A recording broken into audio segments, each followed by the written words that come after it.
Hello friends, welcome to short hand smart learning. प्रस्तुत है SSC stenographer dictation. Start. माननीय उपसभापति महोदय, आपने जो जम्मू कश्मीर में बिगड़ती जा रही कानून और व्यवस्था की हालत पर सदन में चर्चा कराने का निर्णय लिया है। अब से पहले तो मैं आपको इसके लिए धन्यवाद देना चाहता हूँ। मैं आपको इस बात के लिए भी धन्यवाद देना चाहता हूँ कि आपने इस चर्चा के दौरान मुझे अपने विचार व्यक्त करने का अवसर प्रदान किया है। मैं जम्मू कश्मीर की जनता की ओर से चुनकर सदन में आता हूँ। मैं वहाँ की जनता की भावनाओं को अच्छी तरह से समझता हूँ। मैं अत्यंत ही शांति से जीवन जीने में विश्वास रखने वाले लोग हैं, लेकिन पिछले दिनों वहाँ कानून और व्यवस्था की स्थिति काफी चिंताजनक रही।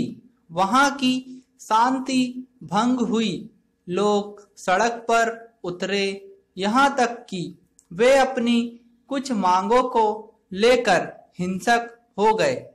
यह वही है कि अगर कुछ दिनों के अंदर हमने वहाँ की शांति व्यवस्था को मजबूती से हाथ में ना लिया होता, उसको सुधारा नहीं होता, तो उसके परिणाम और गंभीर हो सकते थे।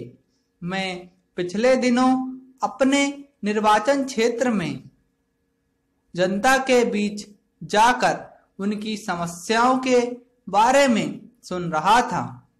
उन लोगों की बातें सुनने के बाद मुझे ऐसा प्रतीत हुआ कि वे अपनी इच्छा से सड़कों पर नहीं उतरते, बल्कि उन्हें उकसाया गया था।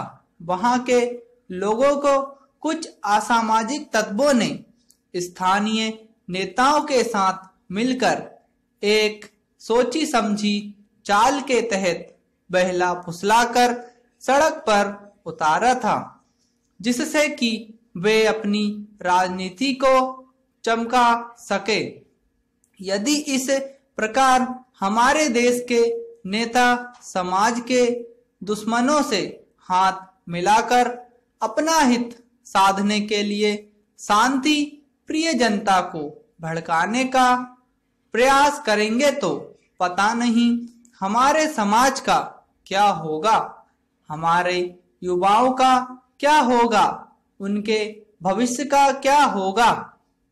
महोदय, यदि आपकी अनुमति हो तो मैं एक और बिंदु पर प्रकाश डालने के बाद अपनी बात समाप्त करना चाहता हूँ। वह बिंदु वह है कि हमने देश में शासन व्यवस्था को चलाने के लिए लोकतंत्र को अपनाया है। लोकतांत्रिक व्यवस्था में जनता अपने प्रतिनिधियों के माध्यम से स्वयं अपने लिए शासन करती है। यह विश्व का सबसे लोकप्रिय और सफल शासन व्यवस्था है। एक नेता होने के नाते, एक जनप्रतिनिधि होने के नाते हम नेताओं को स्वयं अपने लिए एक आदर्श व्यवहार अपनाना चाहिए, ताकि जनता हम पर विश्वास करे, हमें अपना हमदर्द समझे और हमारा अनुकरण करे। परंतु मैं बड़े खेद के साथ कहना चाहता हूं कि आज हमारे अनुचित व्यवहारों के कारण जनता हमें संदेह की नजरों से देखती है, हमें अपना रक्षक नहीं बल्कि भक्षक समझती है।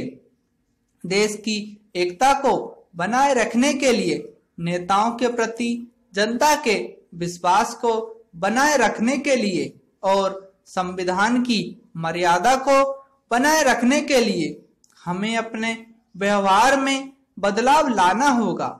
महोदय, चूंकि अब आपकी अनुमति नहीं है, इसलिए आपको पुनः धन्यवाद देते हुए मैं अपनी बात समाप्त करता हूँ। स्टॉप।